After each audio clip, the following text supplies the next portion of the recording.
Os romanos antigos tinham uma forma de classificar as mortes.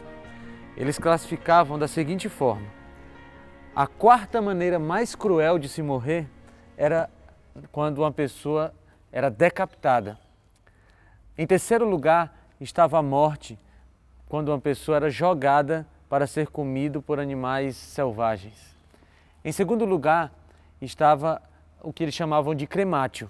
Era quando uma pessoa era queimada viva. Mas a morte mais cruel para um romano era a morte na cruz. Para você ter ideia, a morte na cruz era tão cruel que a palavra cruz era proibida de ser falada em público na Roma Antiga. Eles só matavam na cruz, só condenavam à cruz os piores bandidos, os piores malfeitores. Na Bíblia, há uma passagem interessante que eu queria compartilhar com vocês. Está aqui no Evangelho de João, no capítulo 19, versículo 17, diz assim: Tomaram eles, pois, a Jesus, e ele próprio, carregando a sua cruz, saiu para o lugar chamado Calvário, Gólgota em hebraico, onde o crucificaram e com ele dois, um de cada lado, e Jesus no meio.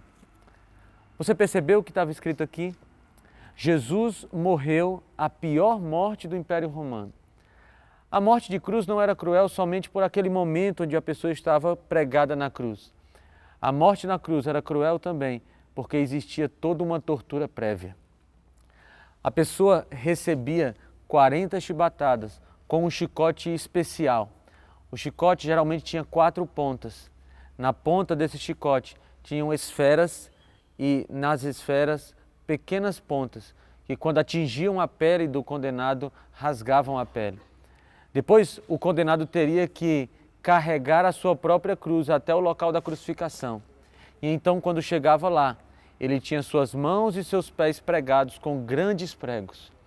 Isso tudo feito à custa de muita dor do condenado. E foi isso que Jesus sofreu. Mas se você observou bem o verso que nós lemos, Jesus foi crucificado no meio de 2 ladrões. Sabe o que o Império Romano estava dizendo? Jesus era o chefe daqueles assaltantes. Jesus, por você, foi considerado o pior malfeitor da Roma Antiga. Sabe, o que Jesus fez por nós foi algo muito grande. Mas às vezes nós pensamos que Jesus morreu por causa da cruz.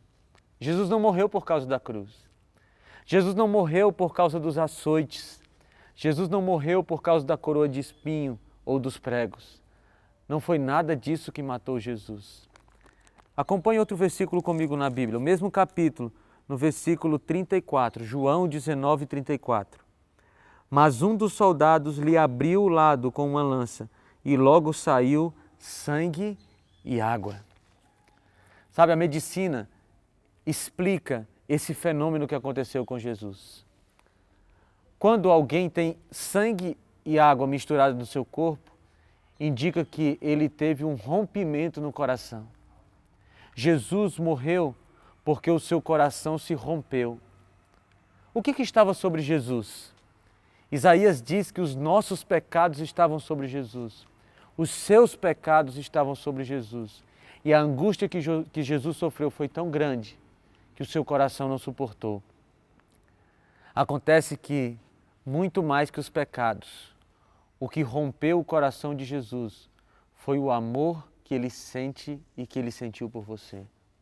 A Bíblia diz que Deus amou o mundo de tal maneira que deu o seu único Filho para que todo aquele que nele crê não pereça, mas tenha vida eterna. João 3,16. Sabe, o nosso Senhor Jesus se entregou naquela cruel morte, na morte de cruz, porque ele tinha um objetivo. Deus enviou Jesus para essa terra para salvar você.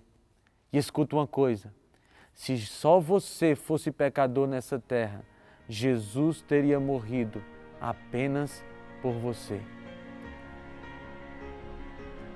Eu não sei o que é que você sente quando você escuta essas coisas, mas todas as vezes que eu medito na morte de Jesus, no sofrimento de Jesus, vem apenas um sentimento no meu coração: gratidão.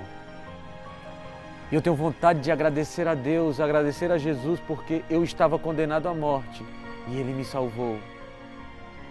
Não quer você hoje agradecer Jesus? Agradecer Jesus é muito mais do que falar: Jesus, eu te agradeço. Agradecer a Jesus é abrir o seu coração para que Ele possa entrar e fazer as mudanças que têm que ser feitas. Jesus está esperando que as portas do seu coração se abram para que Ele possa entrar, porque foi por você que Ele morreu lá na cruz do Calvário.